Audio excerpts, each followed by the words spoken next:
সরকার পতনের এক দফা দাবিতে করা আন্দোলনের পরিপ্রেক্ষিতে প্রধানমন্ত্রী পদ থেকে পদত্যাগ করে দেশ ছেড়েছেন শেখ হাসিনা। দেশত্যাগের পর থেকেই প্রশ্ন উঠেছে কোথায় গেলেন তিনি। এ নিয়ে শিরোনাম করেছে বিশ্বের বেশিরভাগ গণমাধ্যম। ইন্ডিয়া টুডের খবরে বলা হয়েছে, সামরিক বাহিনীর একটি হেলিকপ্টারে করে প্রথমে গণভবন ছাড়েন শেখ হাসিনা। এরপর বিমানযোগে ভারতের আকাশসীমায় উড়াল দেন তিনি। লাইভ এয়ার ট্রাফিকের ওয়েবসাইট ফ্লাইট রাডার 24 এর তথ্য অনুসারে বিকেল 5:22 উড়োজাহাজটি ভারতের উত্তরপ্রদেশের সুলতানপুর এলাকার আকাশ অতিক্রম করছিল।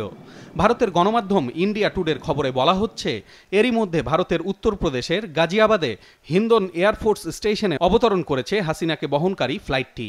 ইন্ডিয়া টুডের খবরে আরও বলা হয়েছে, নয়াদিল্লি হয়ে লন্ডনের উদ্দেশ্যে রওনা দিতে পারেন শেখ হাসিনা। পলাশ রঞ্জন রায়, মাছরাঙা নিউজ ডেস্ক।